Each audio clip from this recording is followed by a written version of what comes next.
All right, we're back up for another one, guys. I'm Captain Shar. I mostly play retro games.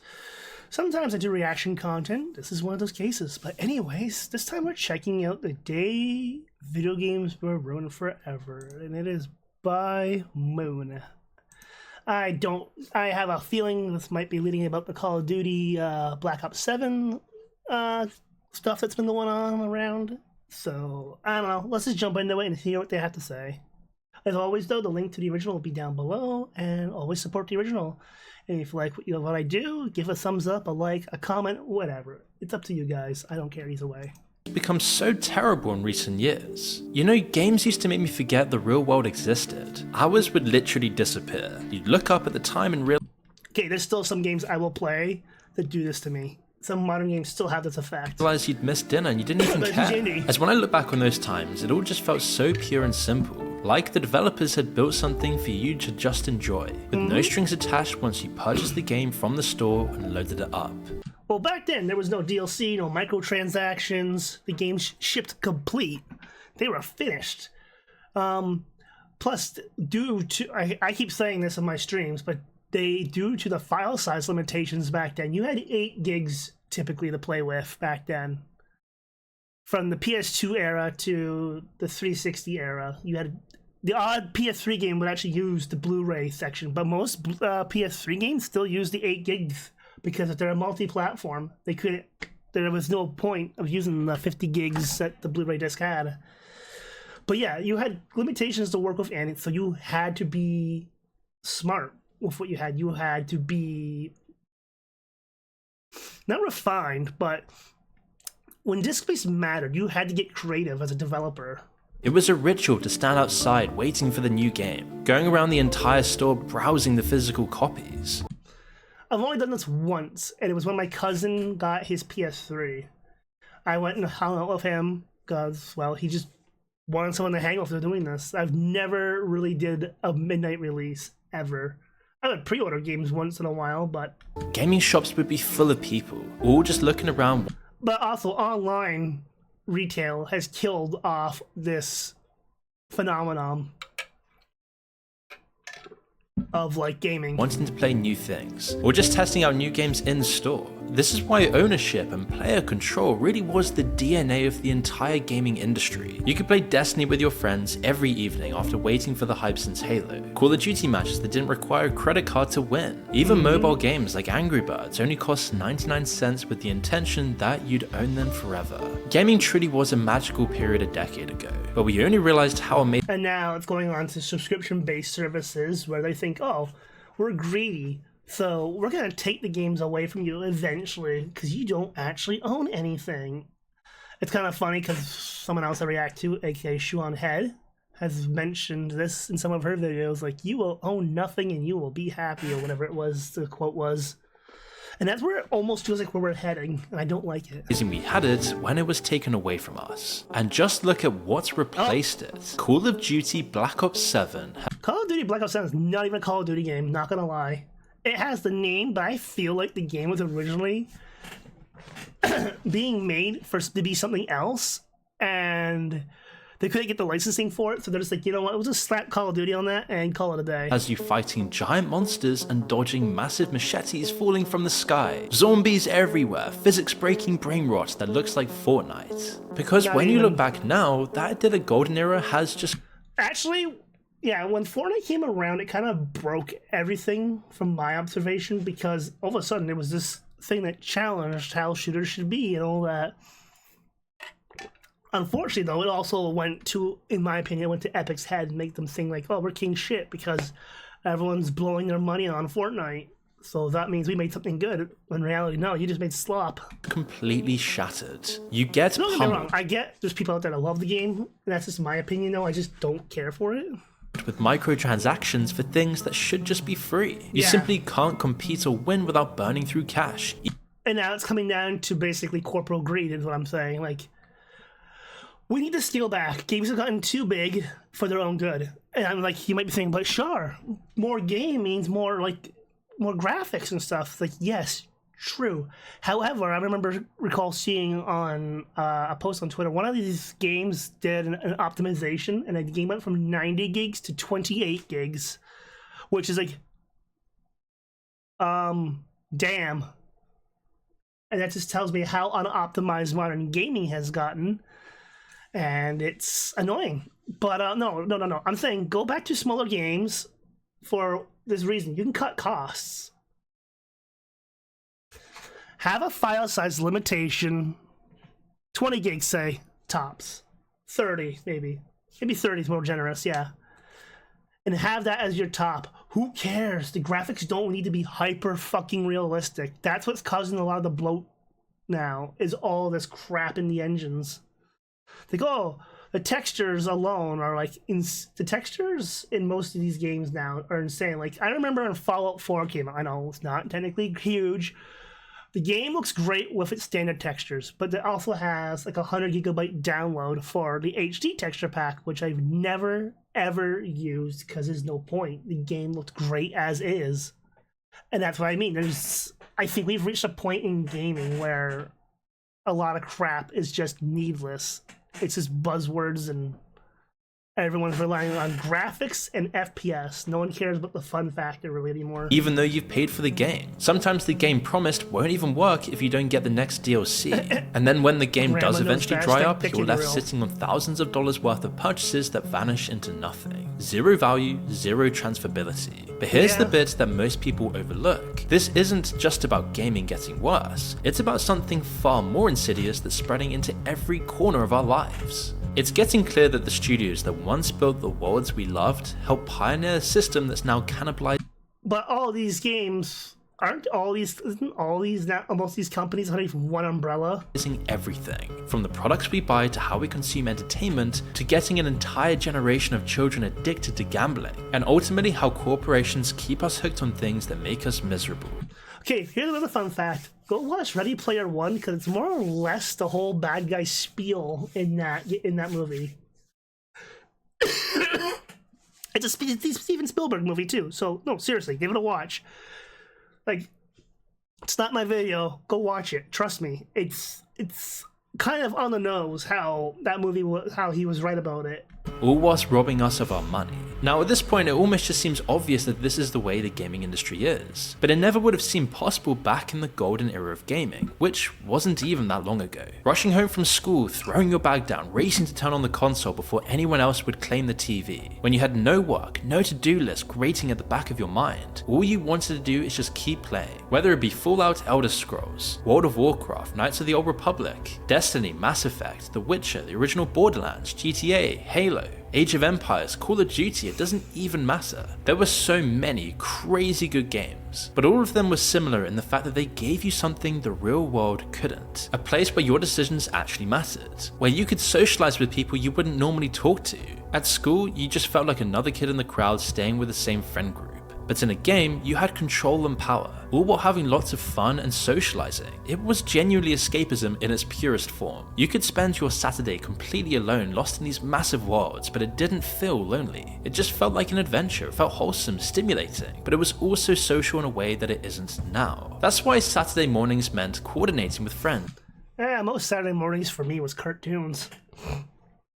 Sometimes by the afternoon, sometimes early morning, 10, 11-ish, I would go hang out with friends. That was way back in the day when we actually had to call each other and stuff. Hours in advance. Why pizza nights in someone's basement for Halo tournaments felt more important than anything else. Gaming didn't just entertain us, it built our social world. It gave us a sense of community in an age of loneliness. You'd play endlessly with friends and strangers who became friends, sometimes even meeting them in real life. It's also a very different era though too, back then. Like my first online game was either StarCraft OG or Ultima Online. I want to say it was StarCraft. Might have been Age of Empires. It might have been Command and Conquer Tiberian Sun, but I think it was StarCraft. Before that, I had a lot of. I still have some of them actually around here. Some single-player PC games, but for the most part, yeah, we didn't use PCs for communications way back when. And game consoles didn't have the internet, so a lot of stuff was like chat around the schoolyard and stuff. I know, still have a little bit of cold. I need to get more water. Some of your deepest childhood friendships were forged in these digital environments, it was for me at least. But that's when you realize that something about those experiences felt fundamentally different. Games used to respect our curiosity and intelligence, painstakingly crafted so every detail was exquisite and perfect. They required you to think strategically, to pay attention, to engage rather than mindlessly consume. That respect for the player comes. Yeah, I've been playing through Vice City Stories on PS2. And the game is challenging me, yes, but I am able to figure out, after some trial and error on some of these missions, how to get around stuff.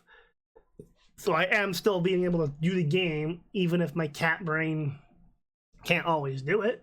Companies built their entire reputation on it. Take Bethesda's Morrowind. I wouldn't say Epic Games has built the reputation on anything besides having the Epic game and the Unreal Engine. For the most part, Epic Games to me has been one of those things where it's just kind of been there. The only thing they really have to their name is, like I said, shit, my brain cannot work anymore. Fortnite, that's it. In 2002, a vast detailed environment containing loads of cool creative architecture and some 200 books documenting the world's history. It's actually unbelievable. It kind of boggles my mind they decided to remake Oblivion and not Morrowind. It actually kind of pisses me off to a degree. Because like, oh, Oblivion at least is more playable than Morrowind. Morrowind is so old, like the really old games need to get remasters. How much work went into this, and all that. Don't even get me started on the remakes, because the remakes have been horribly optimized because of the Unreal Engine again. Again, it's an engine that can do everything that you want. However, because of that, it's not specialized. It's not like optimized to do what you want. You have to do that yourself, and a lot of developers, I don't think, have an optimization team anymore. Hard work did pay off massively. Oblivion then arrived in 2006 and instantly topped it. Then it was Skyrim in 2011, which blew people's minds again, selling even more copies. It is still one of the best-selling games of all time, with a 96 Metacritic score and 227 gaming awards. I have not beaten Skyrim. I installed it, modded the crap out of it, and just played around. I've never actually beat it. Maybe one day I'll have to. These games were among the best for giving people total autonomy and control. You can go anywhere, do anything, ignore the main quest entirely, and just wander into a cave. That is the fun part about games like that. At least Bethesda titles, I will give them that. You can just do whatever you want for the most part. You don't actually have to do the main quest. And a random book that tells you the history of some obscure guild from 300 years ago. Or just find yourself immersed in a questline you had no idea existed. I'm sure we all know people who sunk hundreds of hours into Skyrim and still found new things. I used to be an adventurer. Like Fallout, for example. I've played those. I have found stuff, and I still occasionally find stuff, because I don't look through every video out there on the internet for stuff. So I will occasionally play through a game again and like, oh, I've never seen that before. I've never found this before.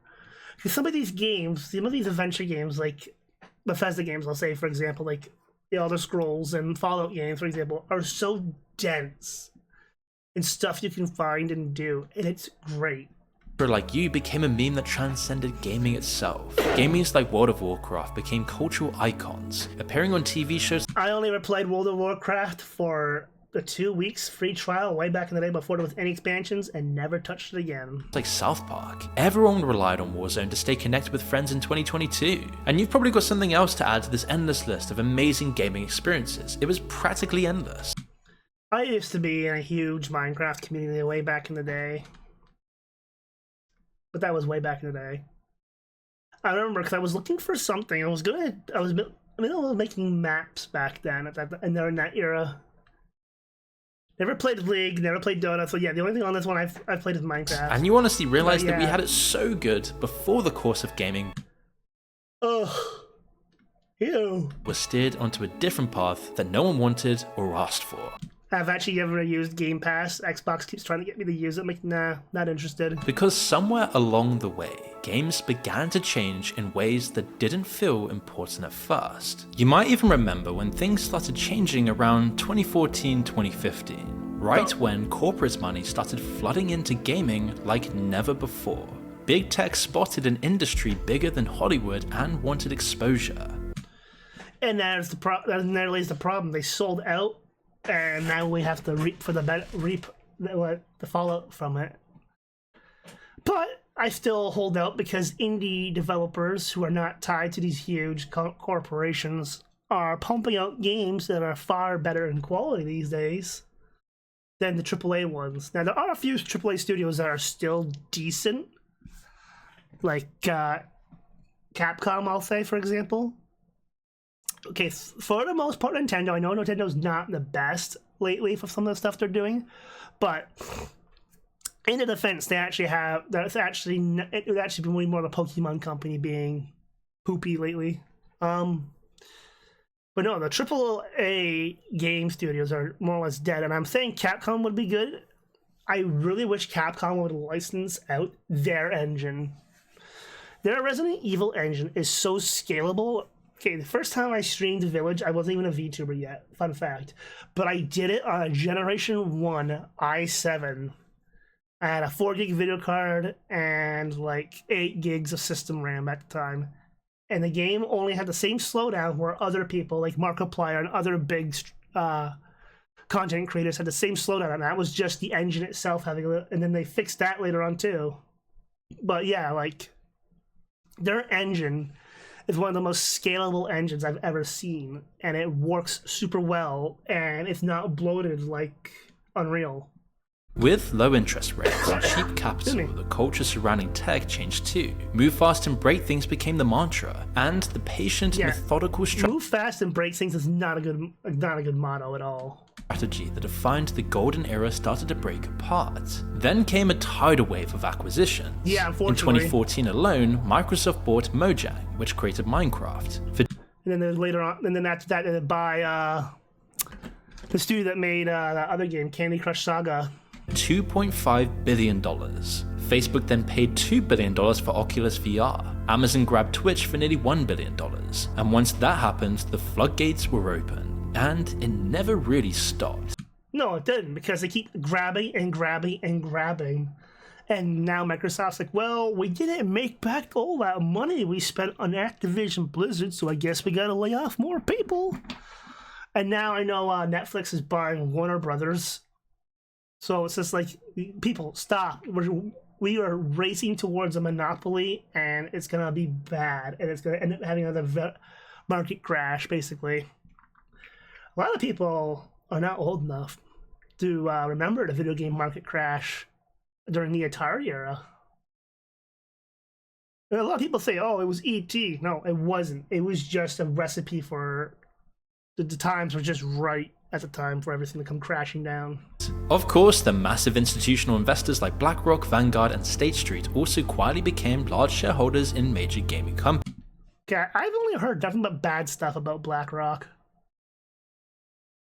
I have no idea, but there's a lot of these other companies that have their fingers in everything, and it's just like, no, stop. Unsurprisingly, BlackRock alone owned over 7% of Activision and held major stakes in EA. Crucially, they started to control the voting rights that influenced corporate... What is this fucking enclave table? Strategy. Big tech is one thing, BlackRock is another, but what about when entire governments get involved in gaming? Well, this is exactly what happened when EA changed hands at an insane $55 billion. The buyers? Saudi Arabia's Public Investment Fund. I don't know what would they want with video games? I have no idea what a country would want with video games. It makes no sense why a whole country would be invested. Why? Silver Lake Private Equity and Jared Kushner's investment firm Affinity Partners. So the Saudi government now owns the company behind FIFA, Madden, Battlefield, and The Sims. I mean, EA's already hated enough and has already destroyed more cherished studios than any other publisher in history. And I mean systematically. Here's how it tends to play out. They acquire an innovative studio, force a live service pivot, meaning pivoting closed loop games to something that evolves constantly with ongoing costs for players. Okay, live service games like that is always dumb, I feel. The only games that are allowed to do this are MMOs. Why? Because they're constantly actually getting new content, or supposed to be, and plus server upkeep. But, like, I digress. Other games, it's getting bad. It's just because I just feel like it's greed. Like, there's a balance where people could do stuff and not suck. Or just set unrealistic sales targets and squeeze the company for everything. Then they shut down when the creative team can't transform a game into a microtransaction factory. So let's start with the biggest names they obliterated. First, we have Westwood Studios, which created Command & Conquer and pioneered Wait, is Command & Conquer dead that means? real-time strategy games. EA bought them in 1998 for $122.5 million.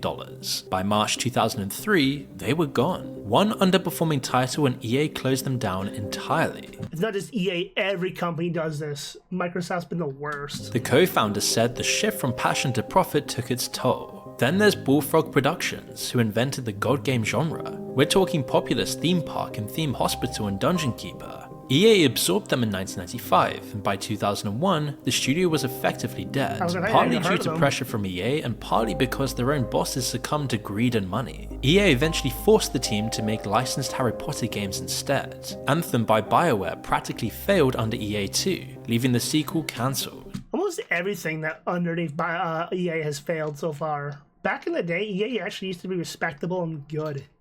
Then we have the case of Visceral Games in October 2017. Their Dead Space series defined survival horror and was profitable, but EA looked at those numbers and said that's not enough. They cancelled Visceral's again, it's just turning into greed, which is dumb. Ambitious single-player Star Wars game mid-development and shut down the entire studio, meaning 80 developers lost their jobs just like that. But why does this matter? Well, because EA decided single-player games obviously don't make enough money compared to live service games with endless microtransactions. Fuck EA. Fuck them.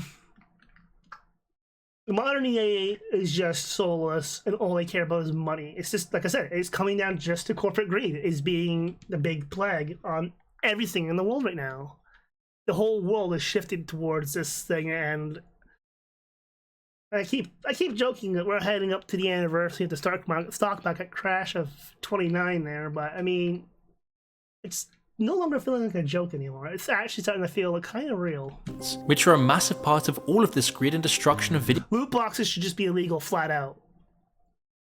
Same with microtransactions.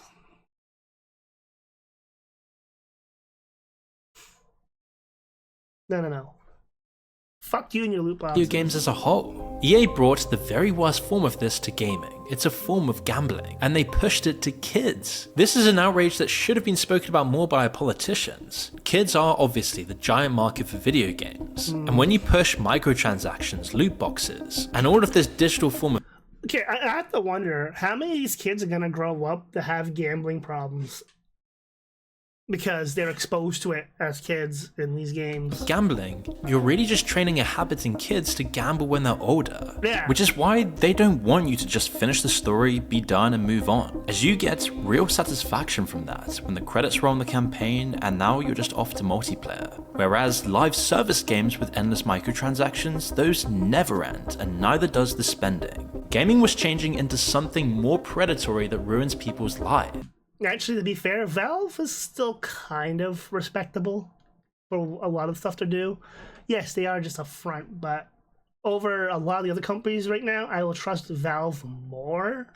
There were a few. I fear what will happen once Gabe Newell is no longer with us. That's the scary part, unless they actually Unless he actually has a plan in motion. Early warning signs like Bethesda's infamous horse armor, which cost $2.50 back in 2006. It sparked massive backlash, but it proved that people would pay for in-game equipment. They later tried to monetize Skyrim's modding community and take a big cut of the profits. Yeah, The community lost its mind, and within 72 hours, Valve pulled the entire thing down. The CEO said pissing off the internet cost you $1 million in just a couple of days. Those early in-game monetization attempts are trivial compared to what came next.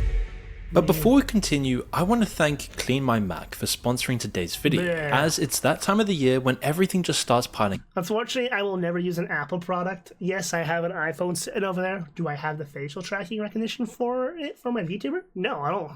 Haven't gotten that far on my VTuber model. I'm doing this myself. Work, travel, and even digital I hate clutter. Apple. It's that time when your Mac starts running slow, random pop-ups appear, and you've got no idea what's actually taking up all that space on your device. Yeah, it's called the iCloud. It kind of sucks. Which is why I want to tell you about Clean My Mac, as it's what I use to fix that. It's basically a control center for your Mac. It clears out old junk files, old cache, duplicate downloads, and all the background stuff that quietly fills up your system. The smart There used to be something like this for Windows back in the day, but it got flagged for not being, super great. Just saying. Care feature keeps everything optimized, and it even has an anti-malware engine that scans for threats in one click to keep your Mac secure and running like new. They've also added a new cloud cleanup tool that scans your iCloud, Google Drive, and OneDrive, which then finds massive files that you might not even know about, wasting space both locally and online. Everything happens right on your Mac, so none of your private data ever leaves your computer, meaning it's fast, safe, and surprisingly satisfying to watch the clutter disappear. It just makes your Mac feel so much more. The only time I ever used Macs was in school way back in the day, and they were like the old iMacs because they were really fast at real-time video editing compared to the single-core Windows machines that we had at the time. Yeah, that's how long time ago it was. They were still single-core Pentium 4s. More organized and fresh. And since it's the holidays, the timing couldn't be any better. Everyone's baking cookies and wrapping gifts, but your Mac is full of the wrong kind of cookies. What? Digital ones that slip. I was like, what the hell are you using plant shears for wrapping paper with? Slow down everything. But with Clean My Mac, they will clear all the wrong cookies so that you can enjoy the right ones. So get tidy today with a 7-day free trial and use my code MOONREAL for 20% off. Okay, The industry had tested the possibility of monetizing games beyond the price you pay in the store, and they wouldn't let it go. Call of Duty introduced loot boxes. That price tag there, I think, was from the train simulator. With powerful weapons in Black Ops 3. Destiny took it even further when they locked base game players out of weekly content unless they bought DLCs. That's Activision dumb. even filed a patent for systems designed to manipulate players into buying microtransactions through matchmaking, basically pitting new players against those deeper into the game to force them to upgrade their loadout in order to compete. Mobile game is an even more hellish That is scummy. environment for loot box mechanics and laid the groundwork with Candy Crush and Farmville. I mean, just take Angry Birds. When it launched in 2009, it cost 99 cents, a complete game that you owned forever. Because it was made with love and it was a fair transaction, it became a cultural phenomenon. But in 2015, they couldn't let that go. Angry Birds 2 then launched as free-to-play, but with aggressive monetization. Revenues Was it even the same company by the time Angry Birds 2 came out? soared 50% annually, and they ended up deleting the original entirely. When fans did petition to bring it back, Rovio re-released it for 99 cents again in 2022. It immediately became the second best-selling paid app. Then in 2013, they once again deleted it, admitting the paid version had an impact on our wider games portfolio, which in other words means people preferred the version without predatory monetization, and that was threatening their Well, then stop making shitty games. Just keep making good games, not being lazy and relying on fucking scam tactics. Like, god damn it. Like, I don't mind spending the odd buck here or there for a cosmetic item in a game, but I'm not paying for... I've paid too much back in the day for fucking loot boxes. And that rustles my jimmies a lot, actually, because I fucking hate loot boxes, and I wish the whole world would just move and think, no, ban.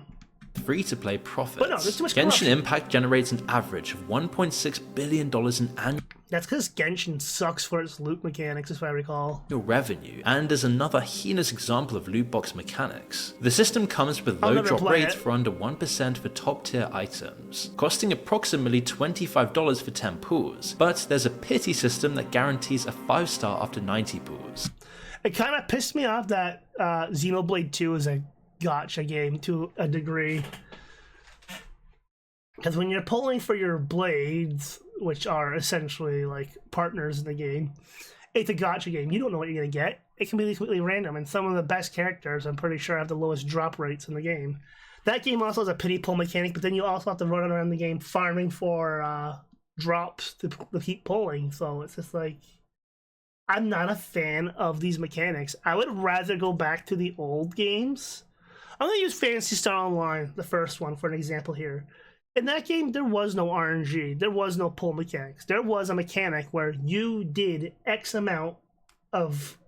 Say you wanted this rare sword. You would kill this monster X amount of times, you'd get the sword. It was like, say, like... Depending on the monster, say. Let's just say it's like... 1 in 200 kills, you get it. So you have to farm the monster 200 times, but you'd get it. Whoop-de-doo. At least you get it. It's a guaranteed drop. Yeah, you gotta put in some grind hours, sure. But you got the weapon, guaranteed. And if you're playing with friends online at that game at the time, your chances, I think, went up.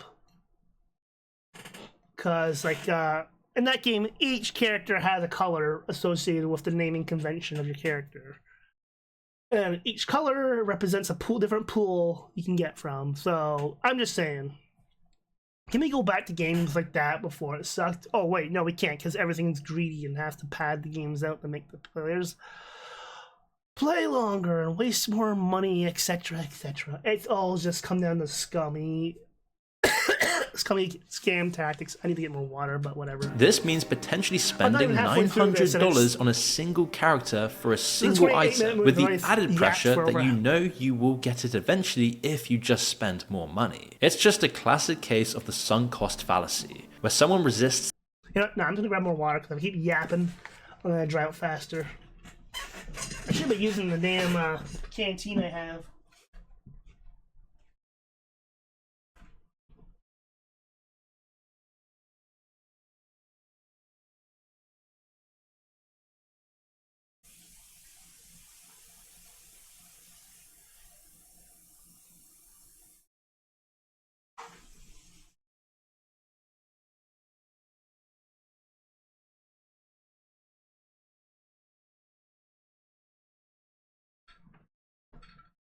In hindsight, I could have paused that.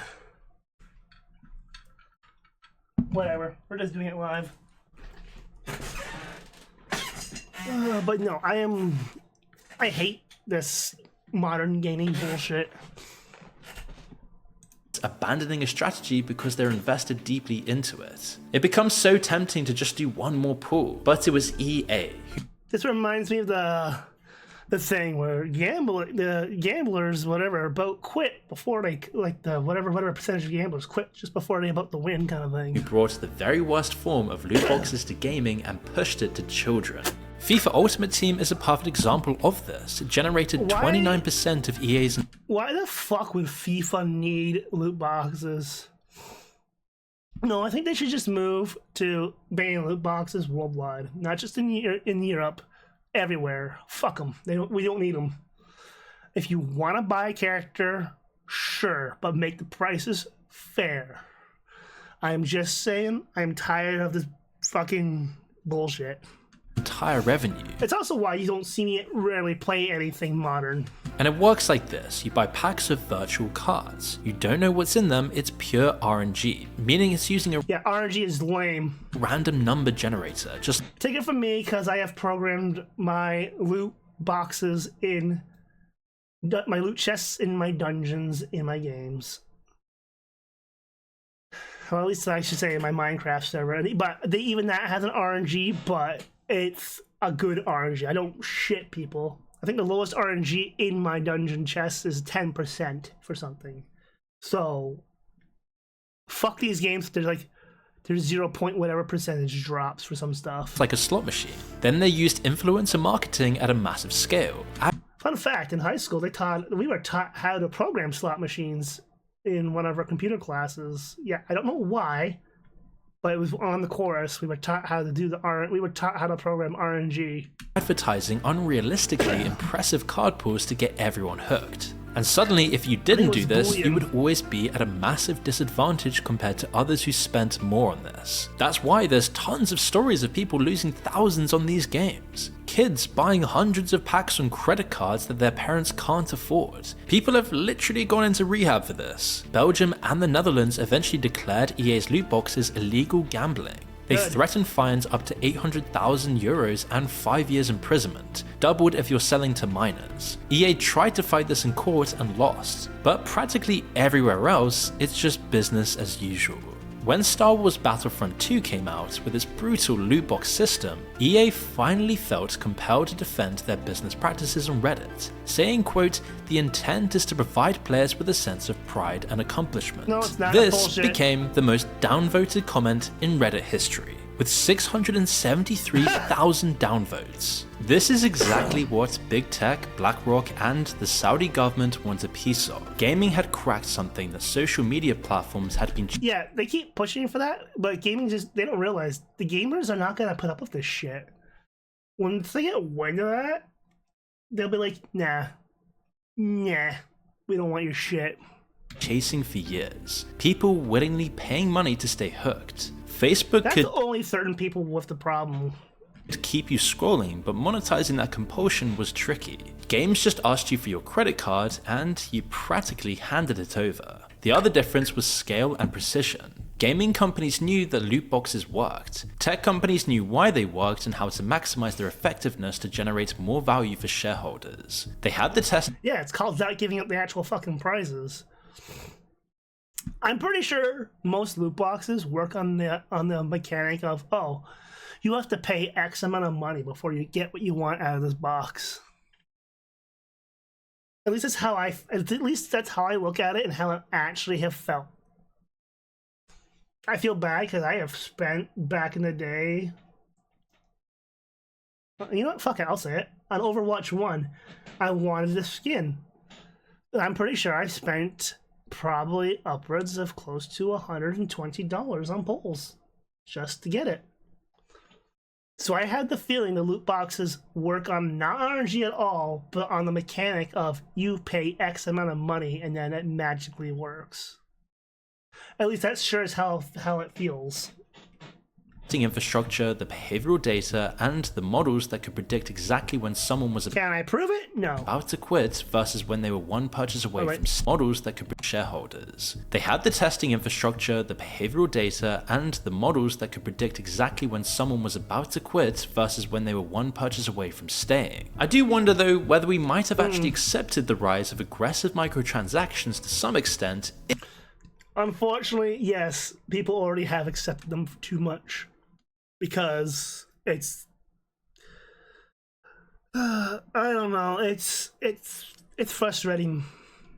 It's one of those things I really don't like. I look at it with quite disdain because I can smell the greed. I can smell the how much these companies are trying to prey on people, and it's usually those companies I will never touch their games, their newer games. Like,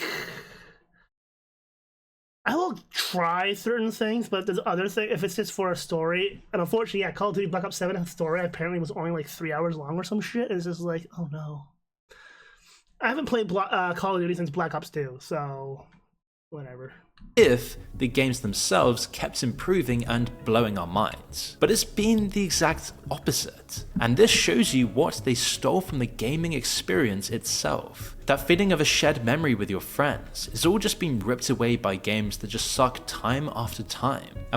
I would rather we go back to the way of games having challenges and stuff, or hidden quests, more or less, to get stuff unlocked. I want that back. Because paying to get something, just, it's not rewarding at all. Like, any schmuck with some money can go out and get the thing. That's what I'm saying. when you had to go and actually do something that was really difficult in the game, like a no death run, for example, in a game, and you would get something crazy in said game, that was rewarding. Or just finding secrets and collectibles. It's just like, yeah, sure, some games went crazy. Looking at you, Donkey Kong 64 with the collectibles. Still holds the Guinness World Record, by the way, for that.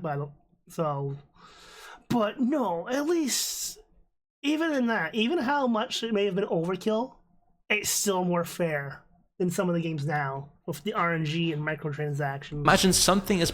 Because, like, oh, that's the worst, though. Because, like, I can understand microtransactions and you just get something. Sure, I'm okay with that. But microtransactions plus the RNG, and you don't even have and there's only a chance you get this thing? That's just bullshit, I feel. beloved as Call of Duty, which had Hans Zimmer composing the music, and MLG memes completely taking over the discourse online. But in the same last 10 years, it's now one of the most hated franchises in history. The Infinite Warfare trailer that dropped in 2016, Call of Duty lost what it used to be. That's the problem with it. It used to be about the world wars and quote-unquote impossible wars, but it was grounded. It was realistic. Now it's just all over the place. The one before this one, I think it was the other Call of Duty before this, 7, whatever one came before this. When the one that had like the Terminator and stuff in it, it's like, why? Why is there T-800s in my Call of Duty? I never played it, granted, because I was like, yeah, no. became the second most disliked video on YouTube with over 3.9 million dislikes. But at least you could pay for some weird camo. Then they held the Modern Warfare remaster, which is the game everyone actually wanted, behind expensive Infinite Warfare bundles. When Microsoft later bought ZeniMax, Bethesda's parent company, for $7.5 billion in cash, they had one chance to prove it could work. And to be fair, their first game, Starfield, got decent scores. Okay, I'm still under the theory that Starfield was a test engine bed, because they didn't want to risk Fallout, they didn't want to risk Elder Scrolls. So they needed this new engine variant to test stuff with. And I think that's what Starfield was a test demo that was disguised as an actual game. But once people got stuck in, it just felt so empty. Thousands of planets to explore, but few of them had anything interesting on them. Then came mods, except this time they were called creations. Yeah, the whole Creation Club thing I now don't care about. Modding is what made PC gaming great. Like, don't get me wrong. Even Gabe knows that, because that's the reason why, partially why Steam existed, was for people to play the first Counter-Strike with mods and matching versions so everyone can enjoy it together. No, seriously, look it up. We're talking an absolutely outrageous $7 for a 15-minute...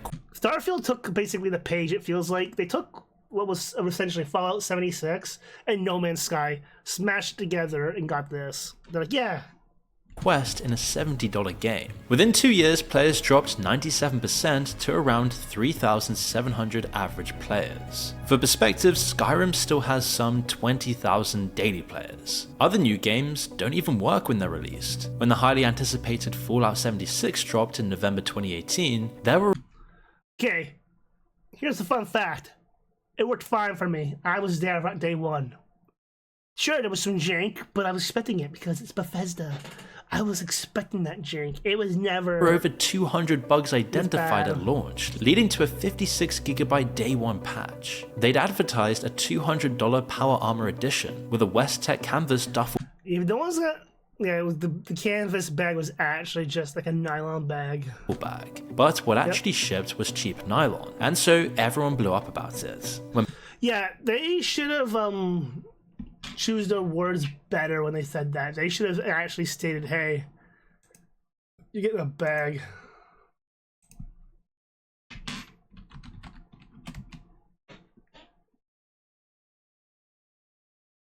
Excuse me, holy crap.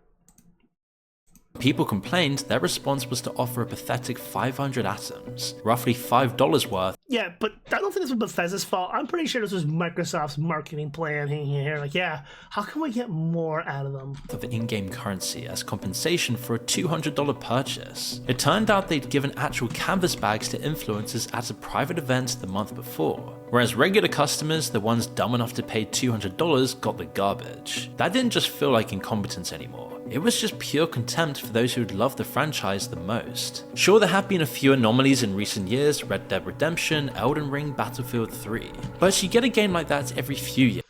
Yeah, fortunately though, like I said, I'm pretty sure either it's like Bethesda Store usually has some decent stuff, but even some of the stuff I have bought from them, I've had to write it in and be like, hey guys, the switches you used for like this light, they're very cheap, and I had to modify my light to work properly. So hey, just a heads up. Forward it to your manufacturing process or whatever, and they did. Whereas it used to be a few every single year, and even these rare exceptions are constantly pushed back or cancelled. Speaking of which, you've probably heard that GTA 6 is once again delayed. Now, I have no idea if GTA 6, if they're still using their own engine, or if they're actually using Unreal.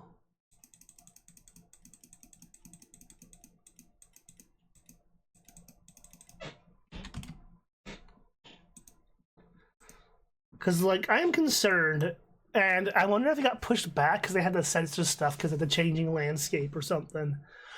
I don't know. I'm just worried about GTA 6 of how much has changed in gaming and the world since GTA 5, because it's been like, what, 15, 16 years since 5 came out? It's a game that's expected to cost an unprecedented $2 billion to make, more than any game in history. And for that's the problem. Like I said, games are getting too big for their own good. We need to shrink things down and ditch the microtransactions and shit, and you can maximize profits by not having to waste so much money on all this stuff. Again, like I said, set a size limit, have devs work within it.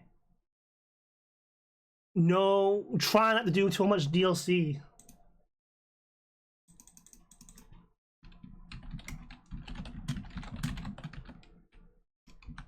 Because, like, a lot of this stuff I just feel like it's just flat out greed. For some perspective, the Burj Khalifa in Dubai, the literal tallest building in the world, cost more like $1.5 billion and was completed in just 6 years. Since it was announced, we've seen 12 Call of Duty games and 8 Assassin's Creed games released in that same time. I've only tried a few of the Assassin's Creed games that were free back in the day on the Xbox, say when you had Xbox Live and they were giving out free games, like free weekly games or whatever back then. I tried to try it, and I was like, yeah, no, this game sucks. I know, there's people out there who love Assassin's Creed, but I'm like, yeah, no. This game's not good. Time frame. And yet, the GTA franchise will always be better remembered. People don't care if it's going to cost a bunch or when it's even going to be released, because Rockstar is seemingly one of the Okay, if that's actually in-game graphics, I don't know how to feel, because I'm kind of scared. Only AAA studios that still builds the magical game experiences that we had in the golden era. We don't know that yet. But this super slow, expensive development model is just so incredibly risky, because making a profit from this kind of game will just become harder and harder without charging through the roof. Like I said, gotta go smaller and faster. That way you can actually get your games out. I still think 30 gigs is a decent thing to work with. You don't need to go crazy realistic.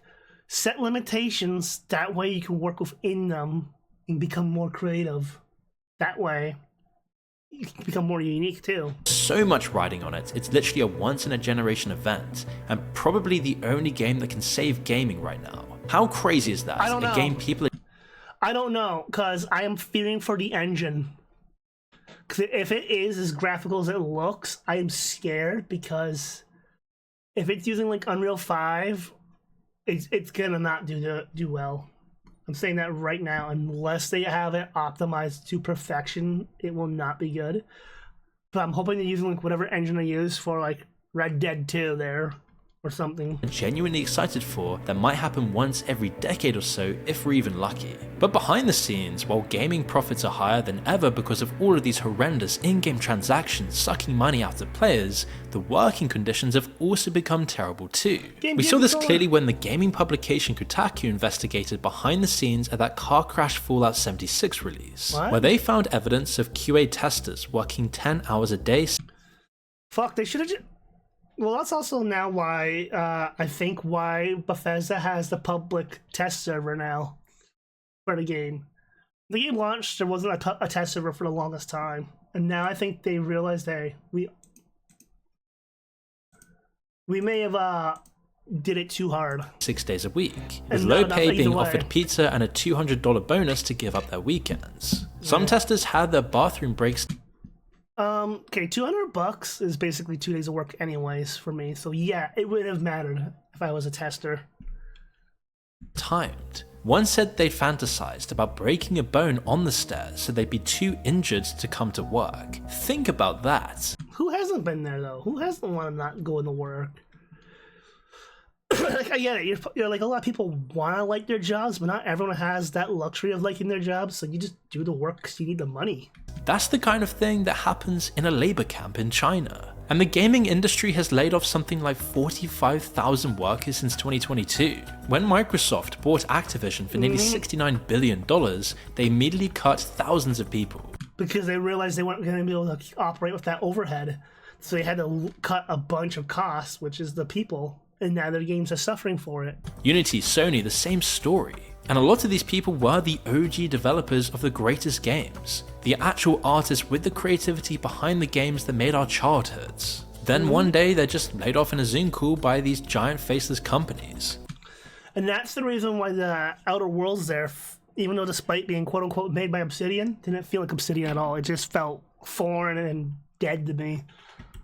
And now I think there's a second Outer Worlds that I have to try look at some point. But again, I don't do video games full time. I have a real job I have to do.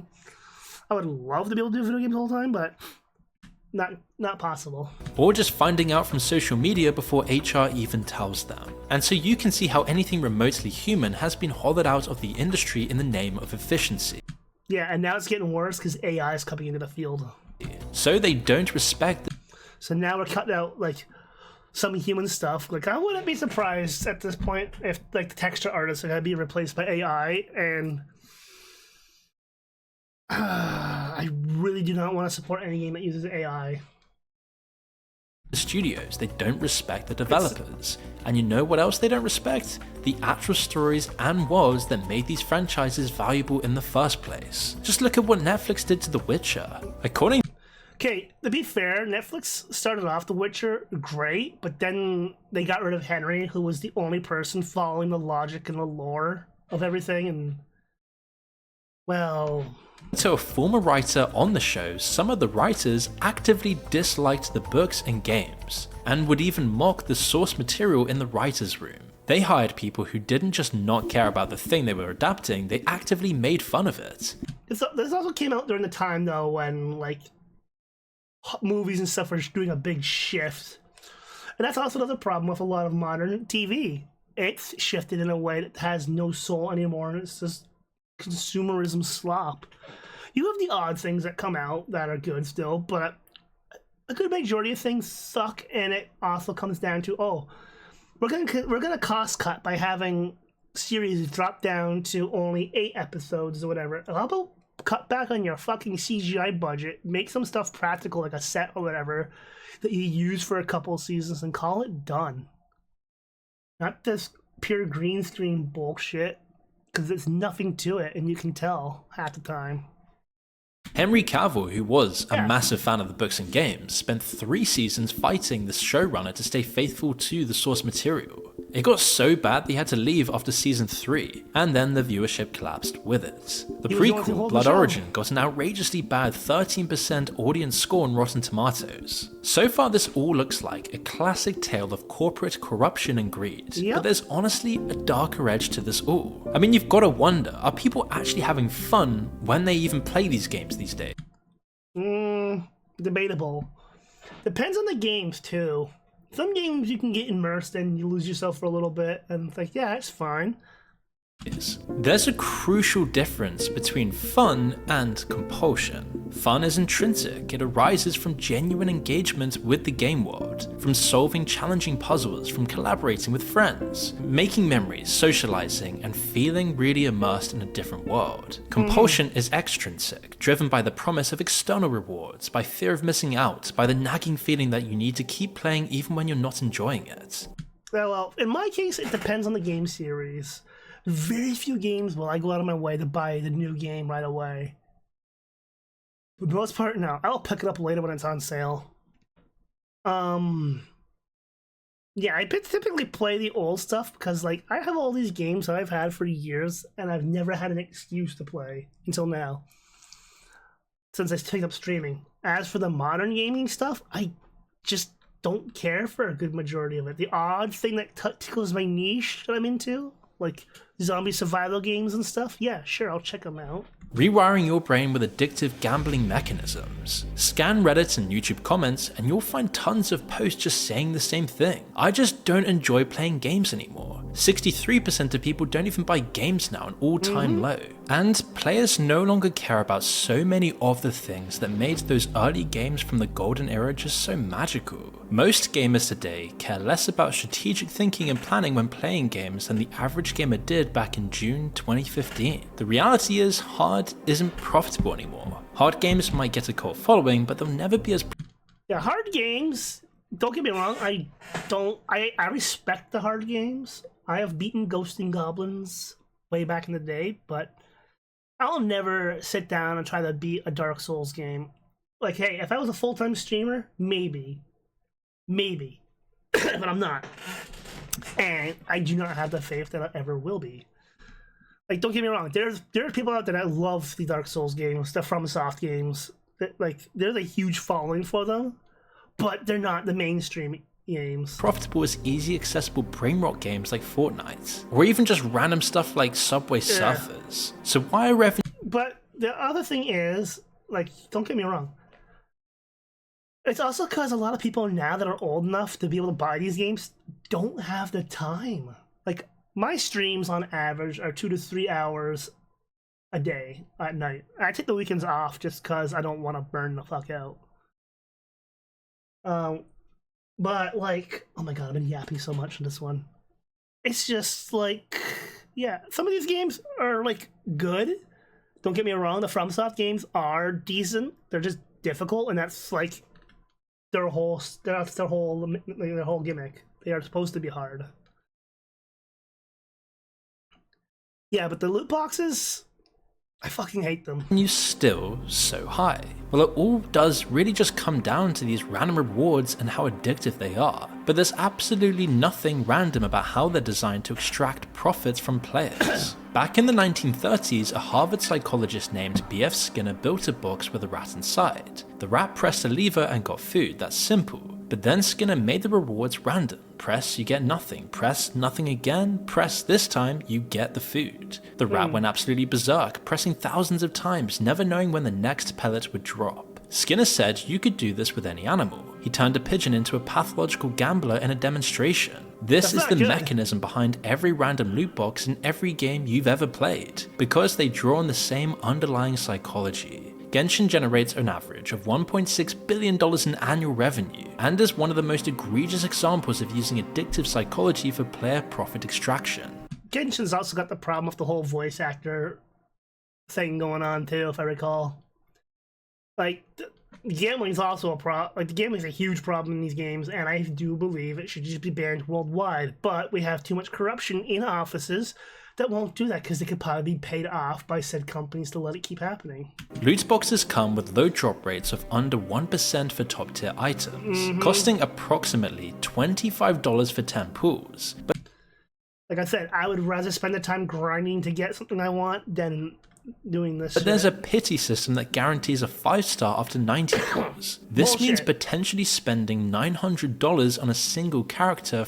Yeah, there's videos out there of people who have blown so much money on Genshin just to get shit and not get anything either. For a single item, with the added pressure that you know you will get it eventually if you spend more. Valve even, who were once the good guys, actually pioneered these exploitation techniques. Here's a stat that will truly shock you. By April 2019, over 71% of the most played Steam games featured loot boxes, with 86% containing cosmetic microtransactions. Valve earned nearly $1 billion from Counter-Strike loot boxes in 2023 alone. They claim they have no business relationship with gambling sites, and yet their entire system enables a massive grey market of skin gambling, in addition to cryptocurrency laundering. In late 2024, DayZ creator Dean Hall finally called them out directly on what we've been talking about in this video.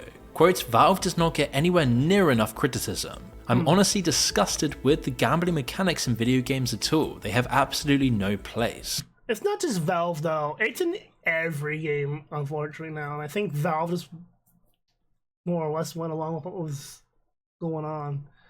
Now, they could do something right and get away from that, but I don't see it happening. Yanis, who worked as Valve's economist, said in 2024 that Valve helped create a hellscape, which he described as techno-feudalism, a system where corporations profit from digital platforms they fully control. Consumers live inside what he calls a digital fiefdom, where they don't own anything. They're forever paying some form of rent. Practically everything demands a subscription or a small ongoing cost, eroding our ability to own anything outright. Yeah, the world's kind of headed that way, unfortunately. And I think that's why the big push, why they're getting rid of physical games entirely for the most part. And it's just like, no, stop that. Let us keep our physical stuff. Like, yes, I like Valve, but I fear what's going to happen when Valve shuts down. I'm not saying if it shuts down. If it gets bought out, let's be real. It'll get bought out by Microsoft probably, because Microsoft has the deepest pockets, unfortunately. And he's just right on so many levels. Levels that go beyond gaming. The fun fact, the fact that Microsoft bought out part of 3 Mile nuclear power station, you know, the one that had the disaster back then, they refurbish it so they could power their AI farm. Yeah, I don't like it.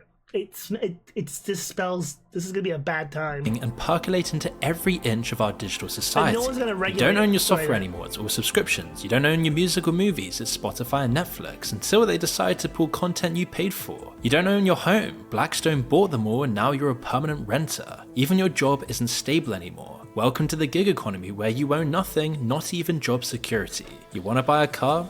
Yeah, welcome to the dystopian future that's just...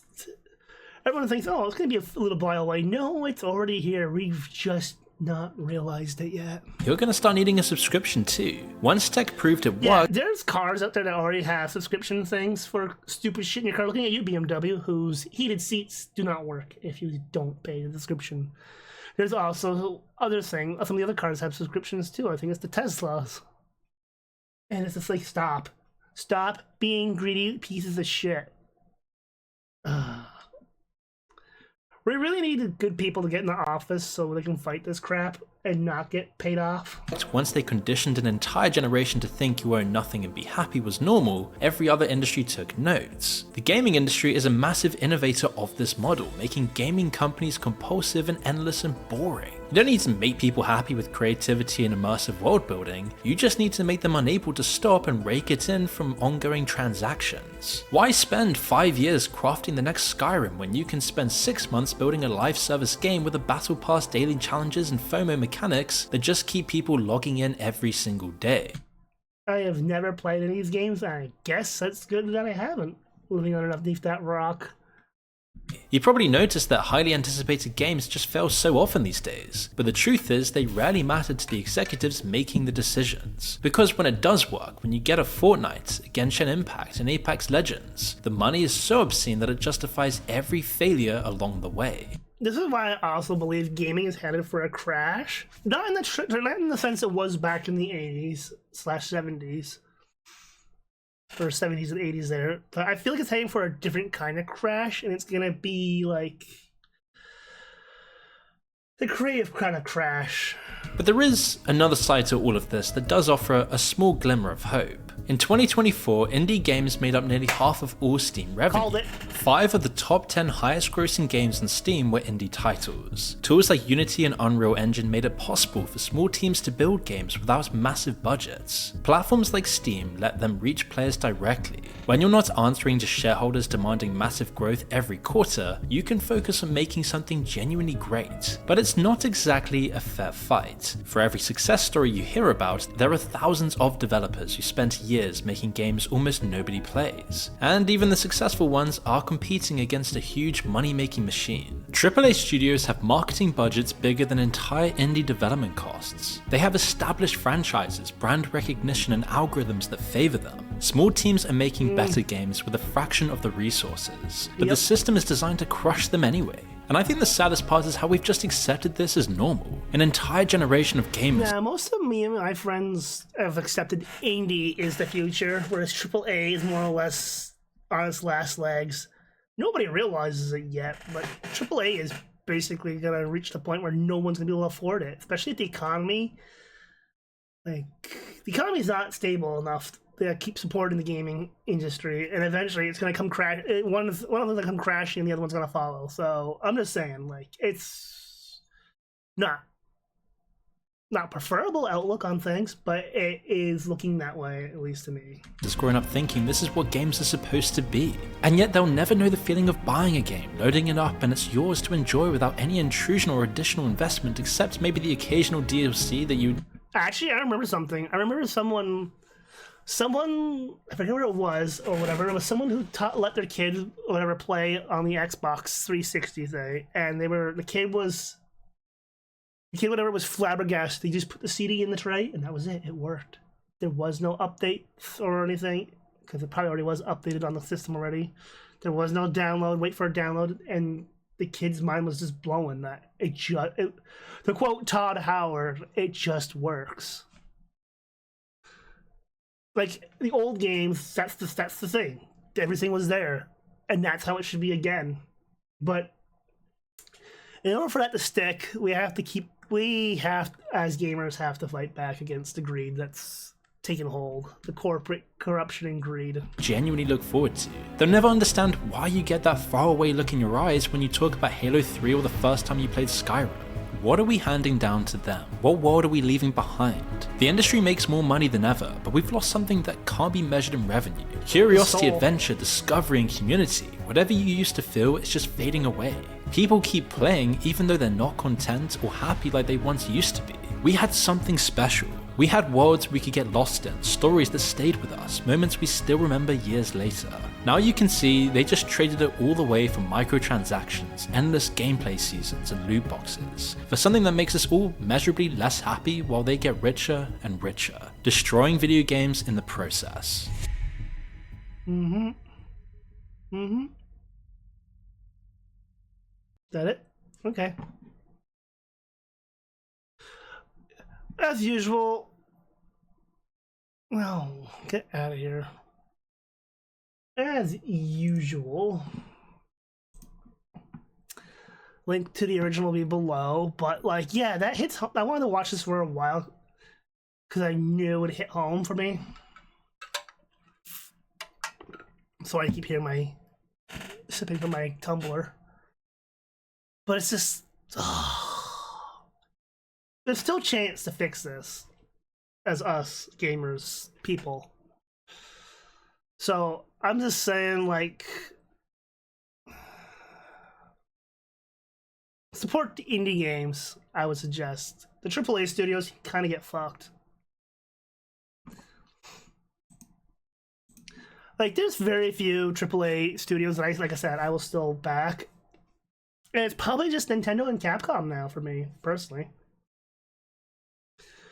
And that's only because Nintendo's basically only because they're the only ones of exclusive still.